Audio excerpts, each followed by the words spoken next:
Ashamaar kafuune kabajamtootaa fi daawwattoota YouTube chaanaalii kiyyaa sabboontuu leensa chaanaalii jalatti kan argamtan bakka jirtanitti nagaan araara jaalalli waaqayyoo isiniif haa baay'atu. Obboloota koo musliimaa, obboloota kiristaanaa, obboloota koo hunduma keessaniif nagaan isiniif haa ta'u. Nagaan hunda waan caaluuf isiniin jedha. Akkam jirtu nagaa keessanii? Ani obboleettiin keessan nagaa irraa faguutuudhaan qaba. Inni nagaa koos ta'e haa eebbifamu. Warreen chaanala kanaaf haaraa taatan subscribe gochuun gara maatii kiyyaatti akka makamtan jaalalaan isin gaafadha. Viidiyoo kana hanga dhumaatti akka daawwattanis abdiin isinirraa qaba. Gara waa tokko qabadhee dhufee jira. Waggaa 12tti jaalalli nama qabu moo nama hin qabu? Obboleettii tokko waggaa 12tti jaalalli ishii qabeechuudha. Jaalalatu waggaa 12tti jaalalatu qabeechuudha. Kanan dubbisen fidee isiniif fira. Dhumarra maal akka ishiin taate waliin daawwanna jechuudha. Waliin ilaalla.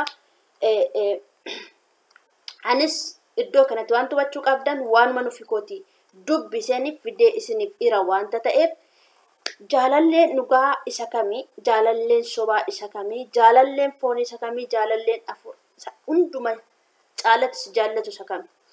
Isa kanas beekuun dirqama jechuudha. Garuu immoo mucaan kun jaalala waggaa 12tti yeroo qabamtu maal isinitti fakkaata? Namni waggaa 12tti dubartiin tokko waggaa 12tti jaalalaan qabamti. Isa kana waliin ilaallu. Akkana jedha.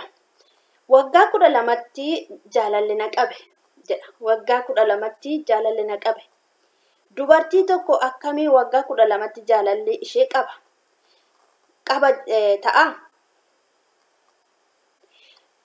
Ijoollummaa malee akkamiin waa'ee kaadhimamuu ishee odeessiti. Eeyyeen kuni seenaa koo isa itti hin qaanofnedha.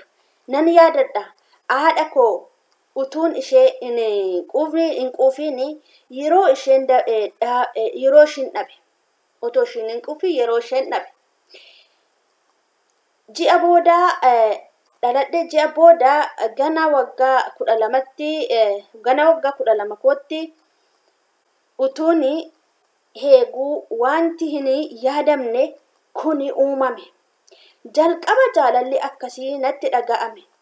In beeku ture. Gana umurii kichuu kootti ashaangulliitii furguggee waliin taphachuu, miirra isaa arguu, isaan dhaggeeffachuu fi yaaduu akkasumas namootni argee hundatti waa'ee isaa odeessee hin quufuun dadhabe. Nan yaadadha obboleettii koo hangafaa isarraa kan ka'e barumsa kootti waanan dadhabu isheetti fakkaate. Irra deddeebitee na gorsiti. Namoonnis na gorsu turan. Ani garuu jaalalli isaafi qabu bulee dabaluu malee hin hir'atu. Hedaa namni jaallatee miti waan qabu hundumaa dhiisee jaalalaaf jecha kan dhiisu. Miirri jaalalaa kuni anaanii qofa utuu hin taane kan na jaallates anarraa kan caalu jaalala akka naaf qabu yeroo anaafi galuu isa malee jiraachuu akkan hin dandeenye naaf gale. Ijoollummaa koon jaalala isaatiin kanani kufee har'as jaalalli isaa akkuma kaleessaa ho'aadha. Isa malee jiraachuun eebbicha jedhee natti hadhaa. Isa jaalachuu kootiin fayyadamee du'a haadha koo na dagachiise. Abbaas haadhas ta'ee baay'ee kan na baate isa bara baraan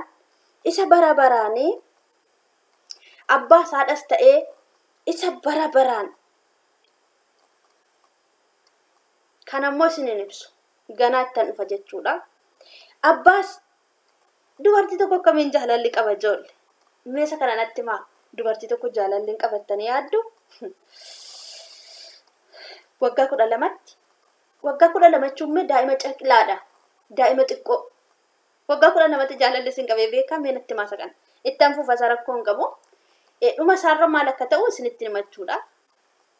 Eenyummaa namicha ishiin jaallatte sana maal akka ishiin jaallatte sana isinitti himaa jechuudha dhumarra.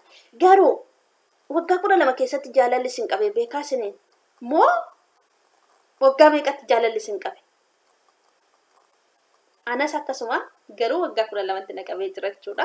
Waggaa 12 yoo ta'u ta'in kan koo waggaa 11tti jaalalli na qabee jira jechuudha. Waggaa 11tti jaalalli na qabee. Jaalalli akkuma mucaa kanaa na qabee jira jechuudha. Waggaa 11tti jechuudha. Baay'ee daa'imummaa kootii kaasee kan naaka dhimatee jira jechuudha. Dhaladhee waggaa awtoonguutiin kaadhimamee jira jechuudha. Kaadhimameen jira jechuudha. Kaadhimaan koos immoo eenyu akka ta'e isinitti himachuudha. Akkuma mucaa kanaa seenaa mucaan kun odeessitu kana anillee na mudatee jira jechuudha. Mudannoo sana anillee isiniifan hima jechuudha. Baay'ee kan nama ajaa'ibuudha. Dhugaa baay'een ajaa'ibsiifadha jechuudha. Bakka haadha koos bakka abbaa koos bu'ee kan na jaallatee jettee bakka duwwaa keessee jirti jechuudha. Isa booda gadi buuteetu mucaan kuni bakka haadha koos bakka abbaa koos jaalallee waggaa 12 kaasee na jaallatee akkan isa jaalladhu akkan hanga lubbuu kanfaluufitti jaalladhee jiru jettee bakka duwwaa keesseetu deebitee immoo daash gootee deebitee bakka duwwaa gadi buuteetti guuttee jirti jechuudha. Mucaan kuni waggaa 12 jaalala akkamitti isin qaba obboloota ko? Mee of ilaalaa. Waggaa 12 yookiin isin waggaatti isin qabe isin beekuu dandeessu jechuudha. Waggaa 5 ta'uu danda'a, waggaa 6 ta'uu danda'a, waggaa 10 ta'uu danda'a, waggaa akkuma mucaa kana waggaa 12 ta'uu danda'a, waggaa 20 ta'uu danda'a, 18 ta'uu danda'a. Akka isintu beekasa kana jechuudha. Jaalalli akkamittiin waggaa 12tti isin qabeera isin qabuu danda'a isin. Inda yaadamaa isti.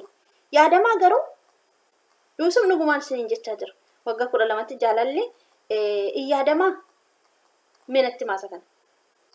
Inna jaalalleen dhugaan, jaalalleen kabajamaan nifama waan nama manatti fakkaate.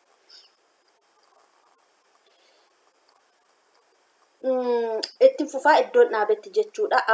Bakka qo'ameessa kanatti miirra jaalalaa kuni anaan qofaa utuu hin taane kani na jaallatesi narra kan caalu jaalala akkanaaf qabu yeroo naaf galu isa malee jiraachuu akka hin dandeenye naaf galee ijoollummaa koon jaalala isaatiin kanani kufee har'as jaalalli isaa akkuma kaleessaa ho'aadha. Isa malee jiraachuun eebicha jedha. Natti hadhaa isa jaalachuu kootiin fayyadamee du'a haadha koo dagachiise abbaas haadhas ta'ee baay'ee kan na baate isaa fi bara baraanii kanan injifatame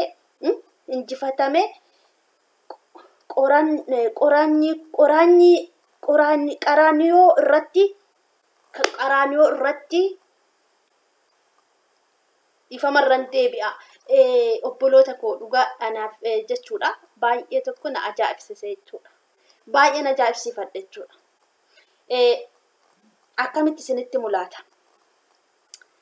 Kan hanga dhumaatti daa'imummaa keessanii gara haadha keessanii keessatti yeroo uumamtan otoo isin hin uumamin dursee kan isin beeku jaalalleen dhugaan jaalalleen hanga du'aatti jaallatamuu qabu. Gaafa duutaniyyuu isin faana jira waan ta'eef jechuudha. Mucaan kunis kan odeessitu waggaa 12tti jaalalli kan ishii qabe jaalala namaa otoo hin ta'in, jaalala biyya lafaa otoo hin ta'in, jaalala qabeenyaa otoo hin ta'in, jaalala mana guddaa otoo hin ta'in, jaalala makiinaa otoo hin ta'in, jaalala nama foonii otoo hin ta'in, jaalala fannoo irratti isa fannifame, masqal qaraaniyoo irratti kan fannifame gooftaa Yesuus Kiristoosiin jechaa jirti jechuudha. Jaalalleen dhugaan Kiristoosidha jechuudha. Asuma irratti barreeffamee jira, mucattiin barreessitee jirti. Anuu yeroo duraatiif wanti kana nan dubbisu barreeffama kana yoon dubbisu dhugaa nagarrame jechuudha. Waggaa 12tti akkamittiin jaalalli ishii qaba jedhee nan ajaa'ibsiifadhe jechuudha. Baay'ee tokkoon ajaa'ibsiifadhe dhugaa. Akkamittiin waggaa 12tti jaalalli ishii qaba mucaa kana ennaan ittuma bu'ee dubbisu jechuudha. Suura ishii wajjin maxxansite. Inde akkamittiin waggaa 12tti jaalalli ishii qaba nan nagarrame jechuudha. Gaafa naqee dubbisu dhumarratti maal jettee Yesuus dabalee isin jaalladha. Yesuus dabalee isin jaalladha. Yoo sitti tole hiriyoota kee ifama hiriyaa kee na godhadhu yookiin immoo qodaa kee na godhadhu jettee jirti. Ammas qodaa uma jettee jirti. Waan ajaa'ibsiifadheedha jechuudha. Namoota meeqaaf galee akkasittiin barreessina sila amantii keenyaa jechuudha. Baay'ee tokko natti tolee san dubbise jechuudha. Waan nafaana turtaniif, waan kabajanii dhuftaniif guddaa galatoomaa isinaa kabaju, kabajamaa galatoomaa jiraadhaa waan na daawwattaniif viidiyoo koo hanga dhumaatti waan ilaaltaniif baay'ee sin jaaladha, baay'ee sin kabaja, eebbifamaa, shaaloom, shaaloom, shaaloom. Garuu immoo yeroo hundumayyuu namni na jaalata jennetti of gannatoon ta'in inni nu jaalata jenne isatti yoo of ganne ija keenya fannoo isaarra yoo kaawwanne ga'aadhaan isiniin jedha. Eebbifamaa, jabaadhaa, shaaloom, shaaloom, shaaloom. Viidiyoo kana hanga dhumaatti akka daawwattan nana mana viidiyoo biraatiin hanga walitti deebinee dhufnutti guddaan sin galateeffadha. Viidiyoo kana hanga dhumaatti daawwadhaa. Viidiyoo biraatiin deebinee walitti hanga dhufnutti chaawun isiniin jedha. Bye bye.